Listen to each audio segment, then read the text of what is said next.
Okay, so we are almost to the end of the book of Nehemiah, and so when we open chapter 10, we are seeing the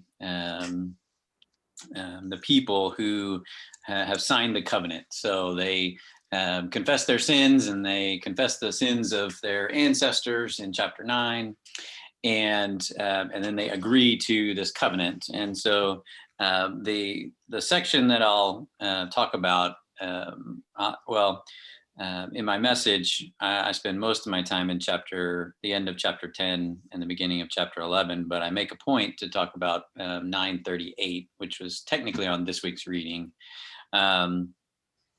because it has a couple of interesting things in there. So it's 9:38 says, because of all this, we made a firm agreement in writing, and on that sealed document are inscribed the names of our officials, our Levites, and our priests. And then the next 27 verses or whatever of chapter 10, or the first 27 verses of chapter 10, are those names that are on that covenant. But the interesting part of verse 38 is the way that Nehemiah talks about what they're doing, and it says they make a firm agreement in writing, and that phrase "firm agreement" is in the original language, it utilizes the word karat, which is to cut. And it's the same word that's used most often in relation to covenants. And so that's why, at least in the NRSV, the section heading that starts at 9:38 is those who signed the covenant. So agreement, covenant, they're similar words. It's not actually the same word as covenant, but the idea is the same. And so because it's so closely related with that karat word. So what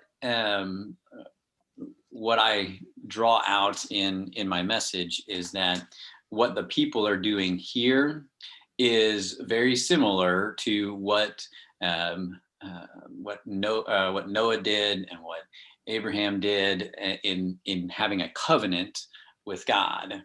And so I talk about, the covenants of Noah and Abraham, and how they are serious agreements. There's and I play up the idea of cutting. So in the Noah and the flood narrative, the cutting is that the people on the ark are cut off from everybody else and from the earth by the water.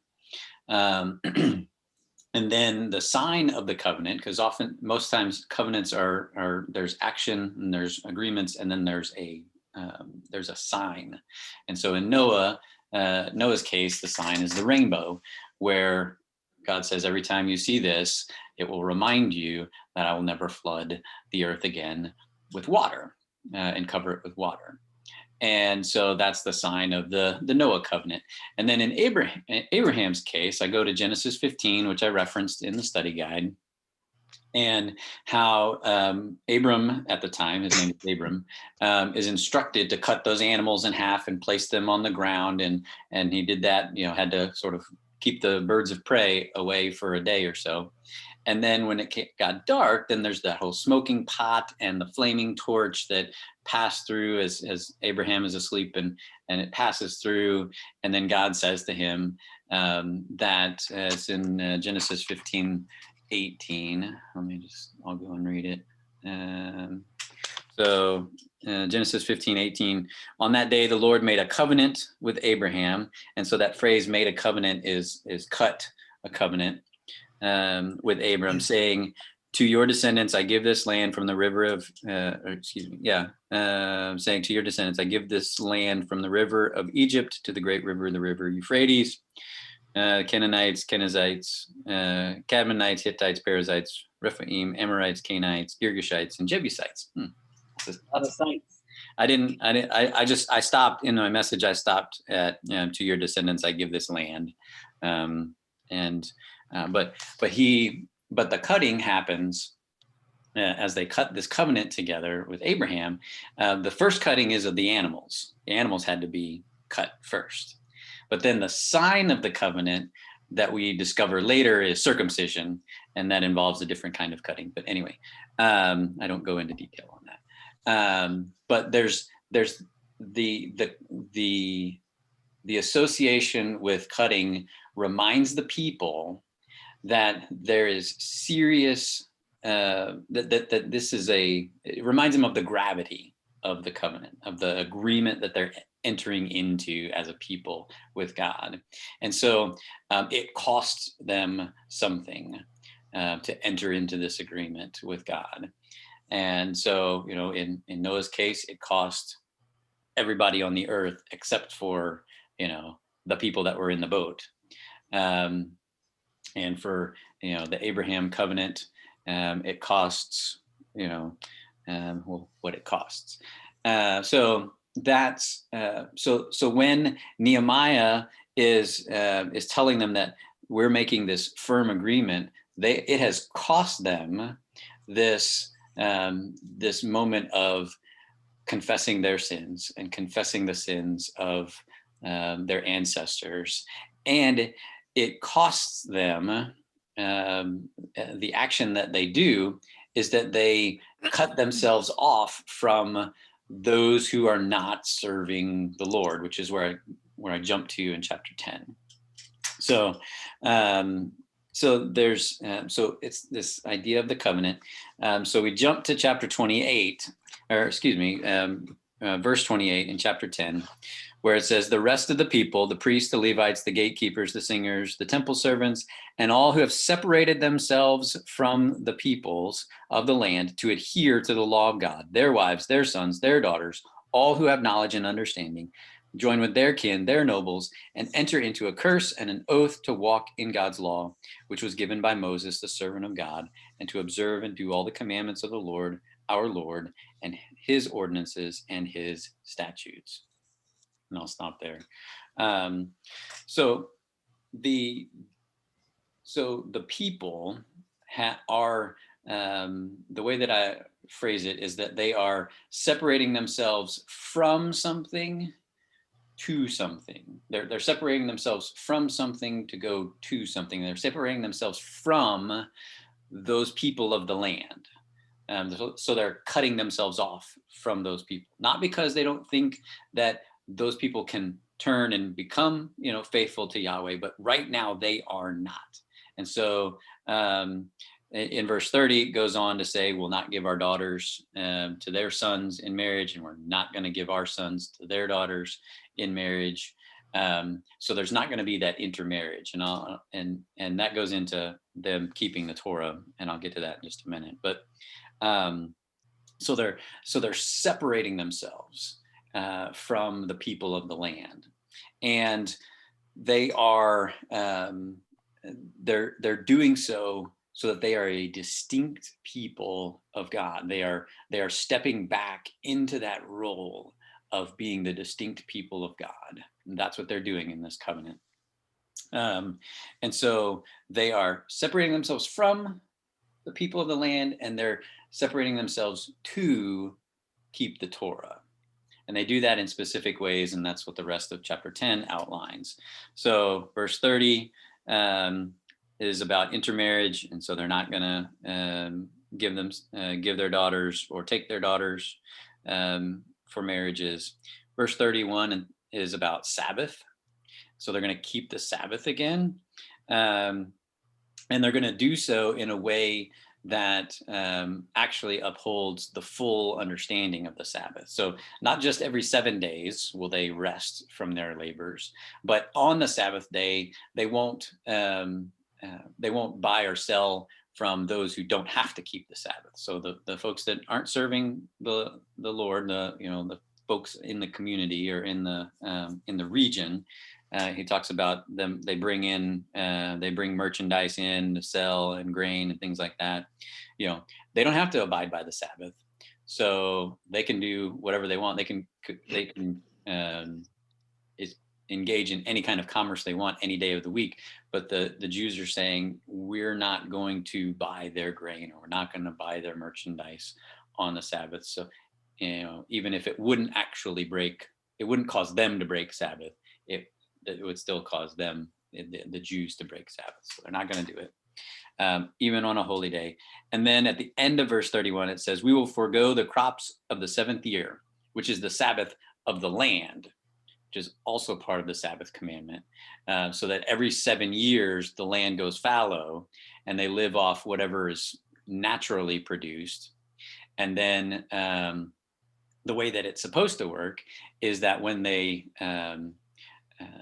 harvest at the beginning, or whenever they get the ground ready for the 8th year, they gather up whatever was there that grew naturally that other people didn't get to, and they're able to live off of that during the 8th year while those crops are growing. And then in the 9th year, they have the harvest, the full harvest from the 8th year. And it's the way that God wanted it to work, was that they were sustained in that Sabbath year by what they had extra, and then they are sustained in the 8th year by what was naturally produced by the land. So Is that where the term gleaning came yes, from? gleaning, yeah. I know we did that a couple of years with the church, going out and gleaning the sweet potato field. Mm-hmm. A lot left. Right, and again, in the prescriptions for how to harvest, there's always the leave the edge, don't go all the way to the edges, don't go back a second time. Big ones or the little ones, yeah. Right. So the idea is that there should be enough produce to sustain the people during those 2 years, during the 7th year and the 8th year. Anyway, so they're doing that. And then the last part says, and the exaction of every debt. So in every 7th year, they were also supposed to forgive any debts that people owed to one another. So if somebody had to sell a field, or had to borrow money from somebody in order to pay a debt, in the 7th year, that was supposed to be forgiven as part of the Sabbath rituals. And it doesn't go to the Sabbath of the Sabbath, which is the year of Jubilee, which is every 50 years, where everything gets reset. It's in the Torah, it's in there, but there's no record of them actually doing that ever. So verse 31 talks about the Sabbath, and they're going to keep the Sabbath. 32 and 33 talk about the temple tax, and so it's this 1/3 of a shekel annually for the service of the house of God, so that they can have all the things that need to be in the house of God that get consumed throughout the year. Then 34 to 39 is offerings in kind. The first one is wood for the altar to do burnt offerings. Then there's first fruits. So first fruits of the land. Whenever they harvest something, they will bring the first portion of that to dedicate to the Lord. And then also the first fruits of the herds or the flocks, and even of their children, are meant to be brought to the Lord to be consecrated for God's work.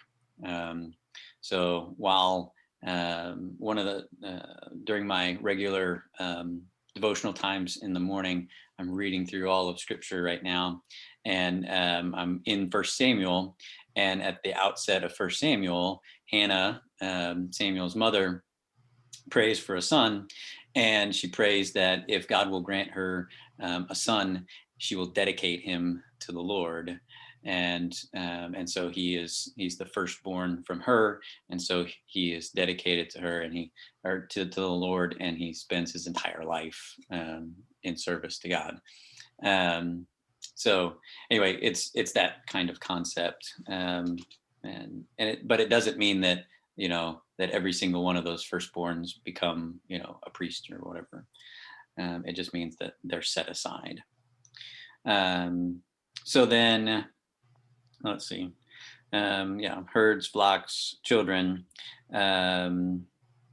dough, contributions, tree, wine, oil, and then they come to the tithe, and so they're going to tithe from the soil, and so so they bring 10% of what they're produced to the work of the ongoing worship life of the people.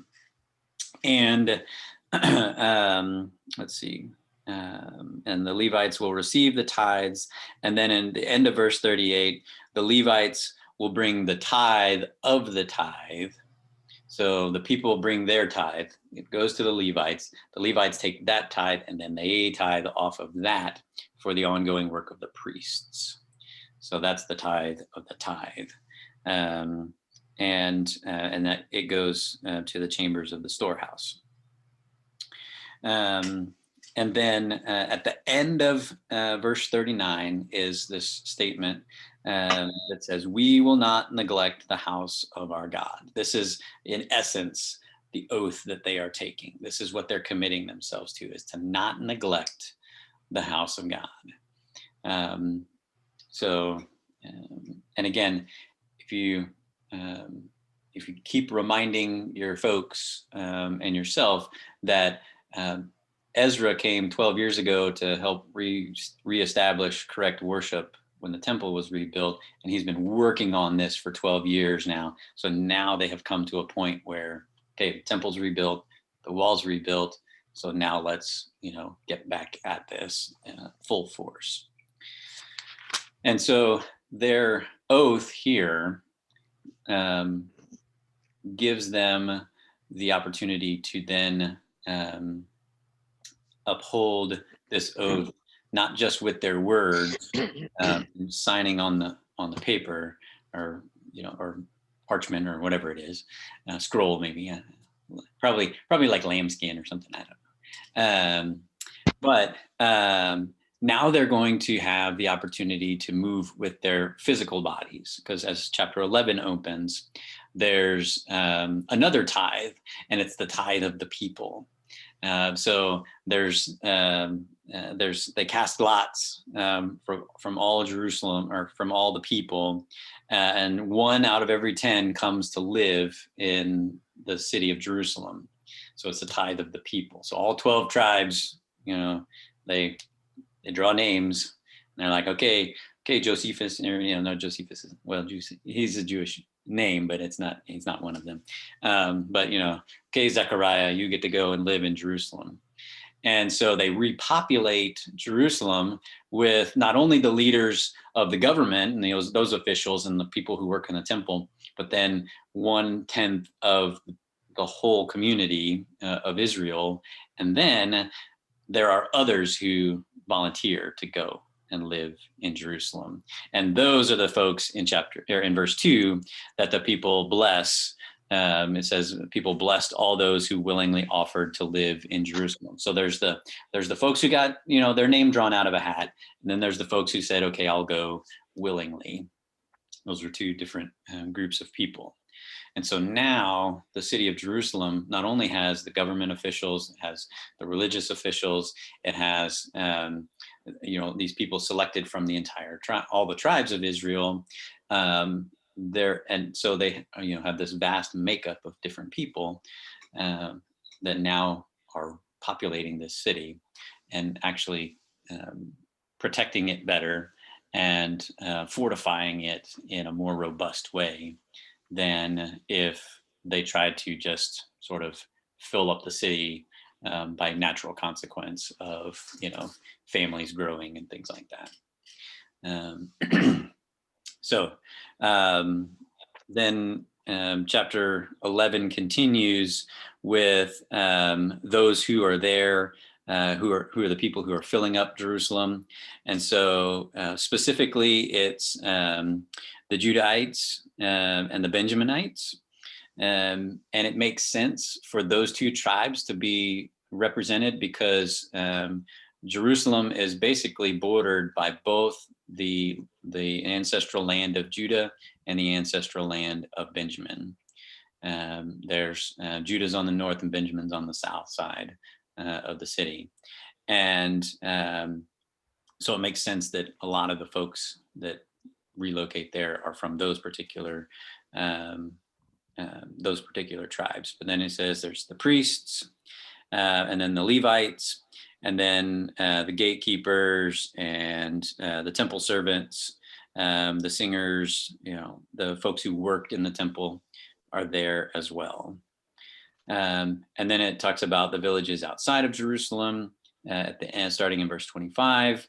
And I'll talk about there was a question in the study guide about what's, if you look up those particular cities, what's significant about them.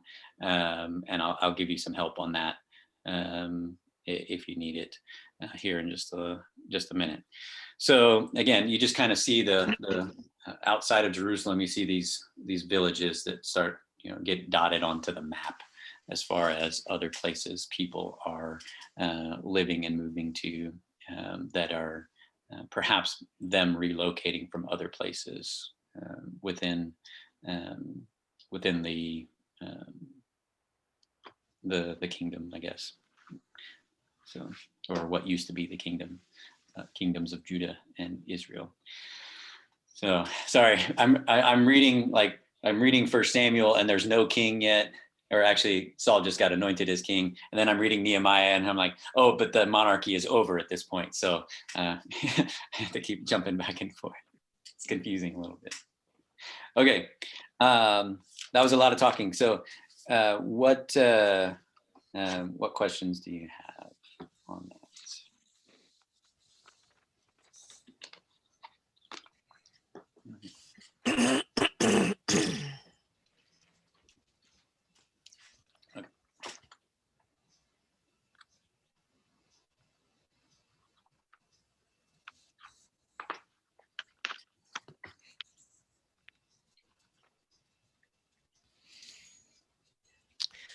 Question 5, it talks about the difference between a covenant and a contract. Mm-hmm.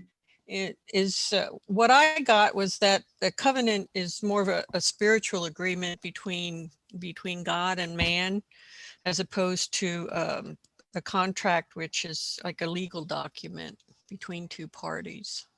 Right. So when we think about contracts in our own day and time, they are binding as far as they can be enforced by lawyers, so to speak, and oftentimes there's financial implications to it. So like when you take a job and you sign a contract to work, then you are, if you're the employer, you're obligated to pay this person for the work that they do. And if you're the employee, you're obligated to do the work in order to receive the pay. And, and if either one of you break that, then somehow there's there's financial implications to that. I think about like the lease that we have on this home right now. If we decided to break this lease, we signed that, that lease is a contract, and so they can extract financial penalties for that. They can take our deposit, and they can take away the last month's rent that we've already paid or whatever, and then they can charge us for fixing up the place too anyway. But in the covenant scenario, there's not always financial implications. It's often more spiritual implications. The covenants that God makes with the people are are for their spiritual benefit. Whether that's the covenant with Abraham, where the sign of circumcision is the sign of falling under that covenant and being the people of God within that, or whether that's the Mosaic covenant and falling under the Torah and living under the law so that they are the people of God, or whether that's the new covenant and in Christ, and falling under the lordship of Christ and having that as the foundation of who we are and how we live and where we draw our spiritual nourishment from. So anyway, does that help? Yes, thank you. All right. What else? Number 7. Number 7. Okay, yes. What's the significance about the phrase enter into a curse and an oath to walk in God's law? Where else do you see the Old Testament? Do you see the curse and oath near one another? All right. So yes, that phrase in it's in verse 29, right? Yeah. Enter into a curse and an oath. So there are 2 words there. So curse and oath. There are 2 words in the original language. The word that's translated as curse, when I did the research, it's actually more often translated as oath. So it has more of a positive spin to it in the Old Testament, while the word that's translated as oath actually is translated curse more times. So I don't know why they flipped it, but I'm just telling you what I found. So that one has more of a negative aspect to it, but it's also a little broader in its application. So I think the reason that they use both curse and oath is that they're different kinds of modes of agreeing to this covenant. So an oath is the thing that you say, this is what I'm going to do. So they say, we will not neglect the house of our God. That's their oath. The curse is the prayer that they pray to say, if we don't uphold this oath, this is what will happen to us. So the passage that comes to mind immediately when I read this and as I thought about it is Deuteronomy 30. That's the passage where Moses says to have, where the people are agreeing to, let's see, it's the second half of the chapter, starting in verse 11. And it says, let's see, it says, surely this commandment that I am commanding you today is not too hard for you, nor is it too far away. It is not in heaven that you should say, who will go up to heaven for us and get it, so that we can hear it and observe it. Neither is it beyond the sea. No, the word is very near to you. It is in your mouth and is in your heart for you to observe. See, I have set before you today life and prosperity, death and adversity. If you obey the commands of the Lord your God that I am commanding you today, by loving the Lord your God, walking in his ways and observing his commandments, decrees, and ordinances, then you shall live and become numerous, and the Lord your God will bless you in the land that you are entering to possess. But if your heart turns away and you do not hear, but are led astray to bow down to other gods and serve them, I declare to you today that you shall perish. You shall not live long in the land that you are crossing the Jordan to enter and possess. I call heaven and earth to witness against you today that I have set before you life and death, blessings and curses. Choose life so that you and your descendants may live, loving the Lord your God, obeying him and holding fast to him. For that means life to you and length of your days, so that you may live in the land of the Lord swore to give to your ancestors, to Abraham, to Isaac, and to Jacob. That's Deuteronomy 30, 11 to 20.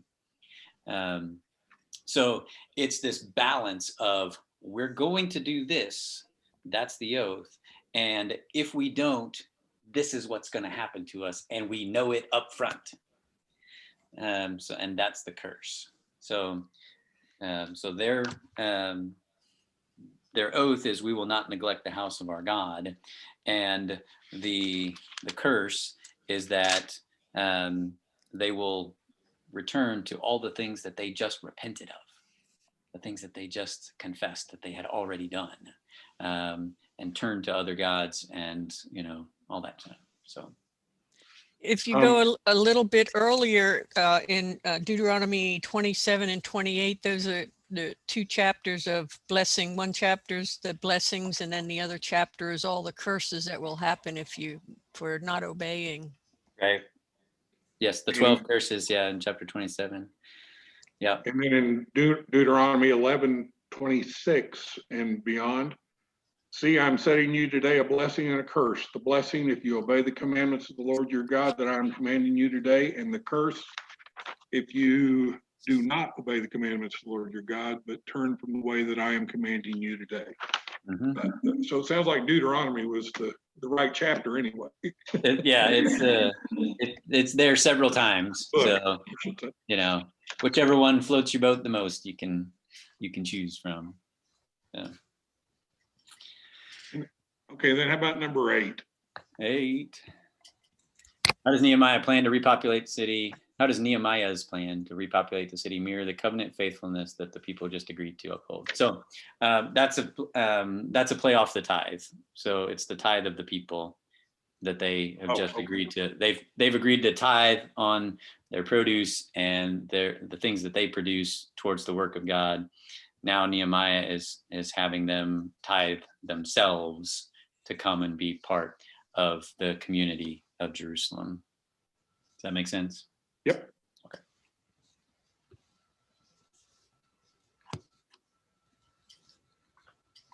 You said you were going to say something about number 9. Right.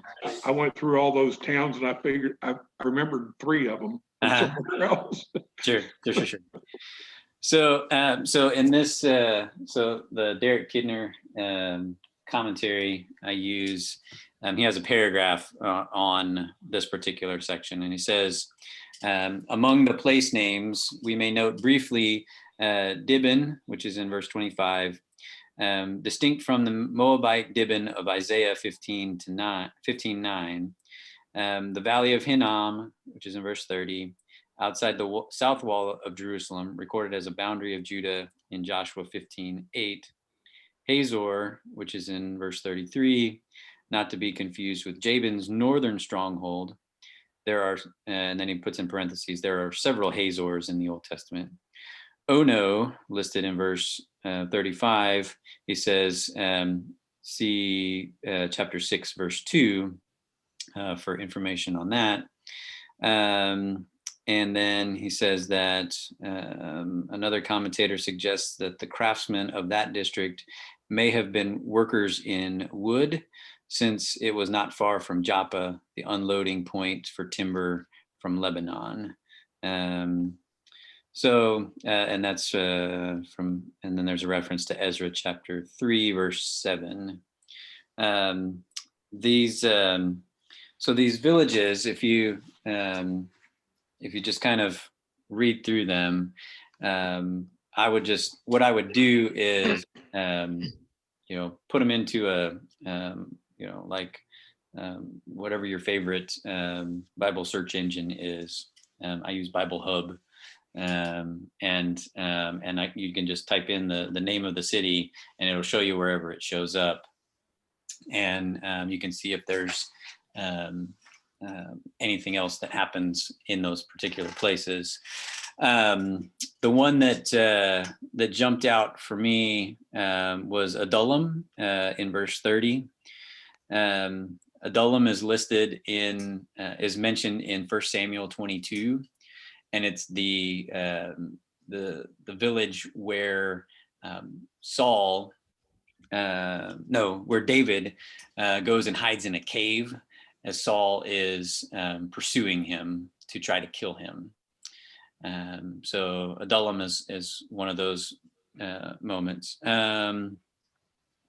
Bethel in verse 32 is was made important by Jacob in Genesis 28, where he laid down and he saw the stairway with the angels going up and down on it between earth and heaven. And he woke up and he said, surely the Lord is in this place, and I did not know it. So he called it Bethel, which means the house of God. Let's see. Let's see.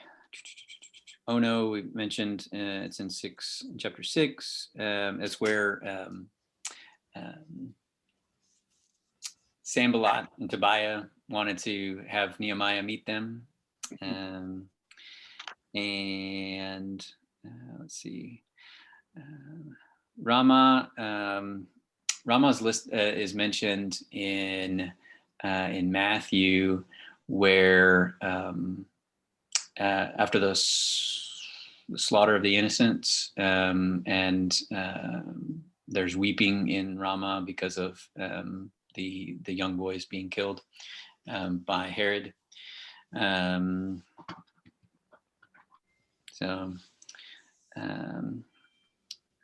see.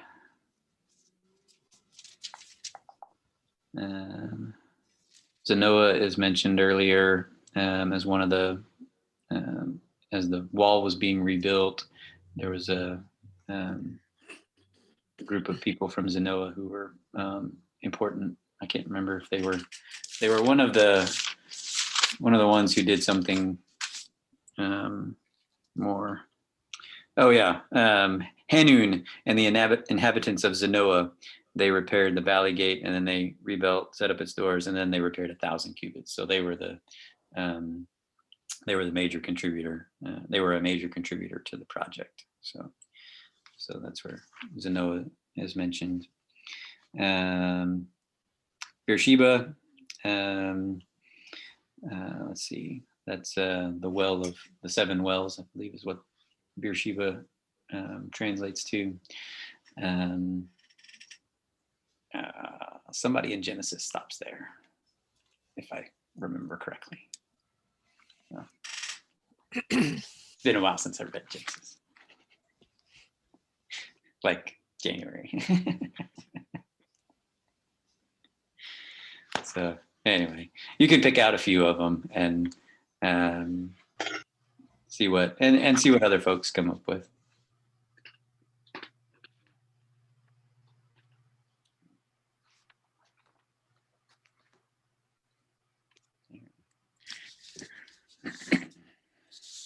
All right. What? Any other questions y'all have?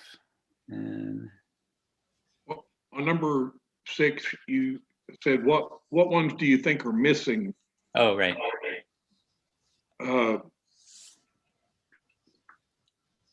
don't know. Well, that's another one of those, open it up for discussion and see what, because some people be like, well, what about the one where they're not supposed to, boil a kid in its mother's milk or something like that? It's like, where's the prohibition against eating cheeseburgers? Anyway. Okay. So, I think that that their oath to uphold the Sabbath and to support the work of the temple and to do first fruits and the tithe, they cover all the major pieces of it. Some may say that the Sabbath is obviously one of the top 10. It's one of the 10 commandments.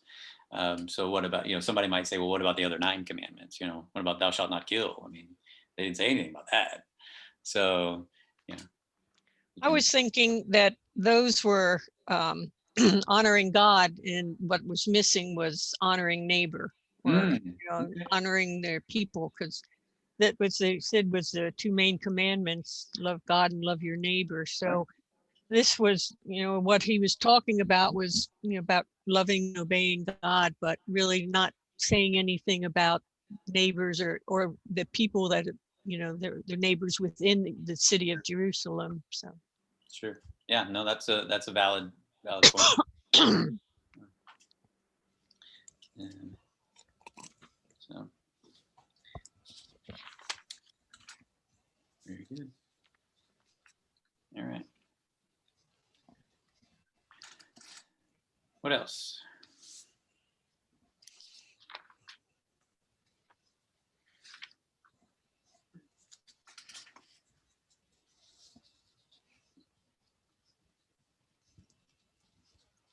Look like you're hard at work trying to play Stump the Pastor. It is. Exactly. Because Sandy knows I've got one person that's just going to ask a question. She'll be really ready. Yep. Yep. There'll be half a verse somewhere where she'll like, so what is this? Yeah, but this doesn't go with this. Okay, let me speed dial Dean. Yeah, let me conference him in. I'll send him the Zoom link. And Yes, exactly. Just got word that Phyllis is out of her heart cath, and they had to put in one stent. okay, Going home this afternoon. who is that? Phyllis.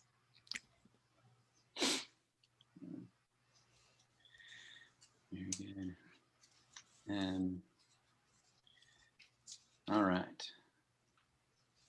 Well, while y'all are pondering, I have another question for you. At some point, in the hopefully near future, we will return to our building for worship. And so I was wondering if your classes have had conversation about what you will do for your ongoing meetings once that happens. I have no hard line on what you do. I just was kind of wanted to get a sense of what y'all were thinking about.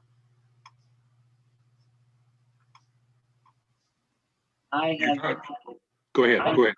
I have the feeling that I don't know if I say the majority, but at least half of our class will want to stay. Okay. I'm afraid of that. Okay. So you think your class will stay on Zoom? I don't know. I want to come back in person in our room. And hopefully by doing so, that will pull more of those that are on Zoom back to church. Okay. All right.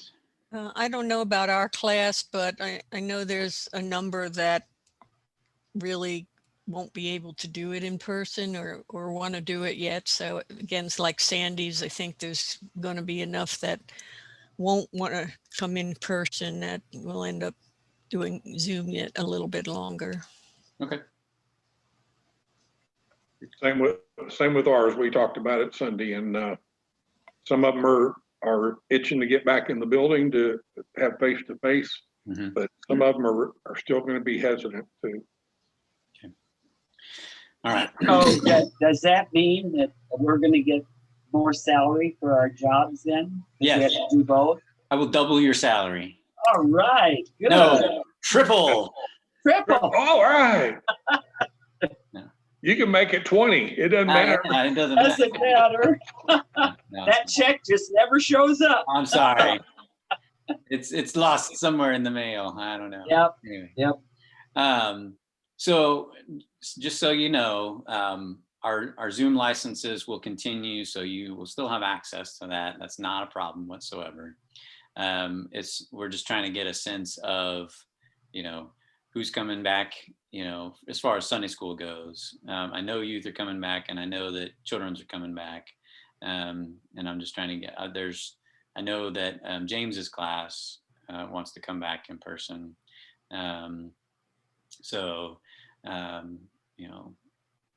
Just to kind of get a sense of what spaces may or may not be available during that Sunday school hour. So, is there a possibility that we bring a laptop to our Sunday school class, and therefore combine the two so that And- they'll see each other, but it will be on Zoom, but those of us that are there will be heard and Right. Yes, you can do a hybrid kind of scenario if you wish. That is a technological possibility in our building. So yes. I found that doesn't work real well because we've done that a couple of times with our book club when we were meeting, and the people that went meet in person, they tend to talk to one another a lot, and it's hard for people on the computer to hear who's saying what, just because of the distance and things like that. So I don't know how well that would work, but I mean, it certainly is a good idea. you'd have to use the mute button quite a bit. And then say, when you're ready, raise your hand and we'll unmute you. Right. Yeah. Somebody's got to be paying attention to Yeah. the online participants, just because they'll get lost in what's happening in the room, and if nobody's tasked with paying attention to, oh, that person has a question. Okay, let's let them talk for a minute. But it is possible. You can do that at the church. So. Would you ever consider doing a Bible study, like a pastor's Bible study? Yes, sometime? I've considered that, and I think the success of the Psalm study that we did last spring spoke to that, and I do believe I will do something like that again. It brought I mean, we had, over the 3 sessions I had, I think we had somewhere around 60 people total that were participating in that. So yes, I will do something like that again. All right. Thank you. You are welcome. What any other questions that you were able to come up with that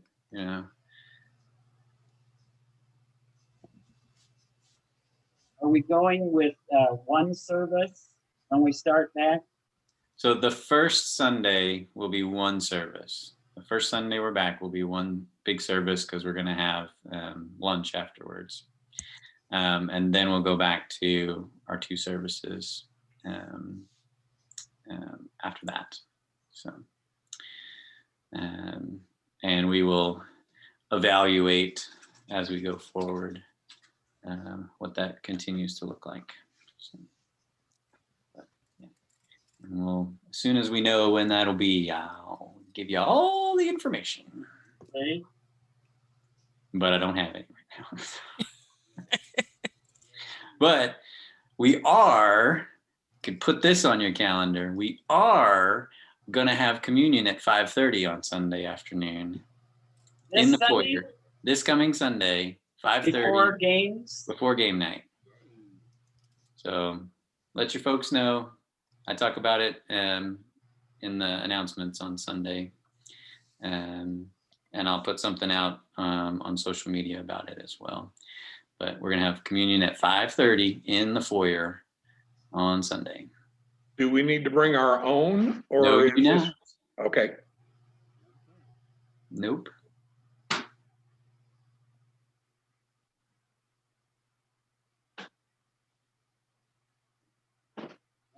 To stay to play games. That's right.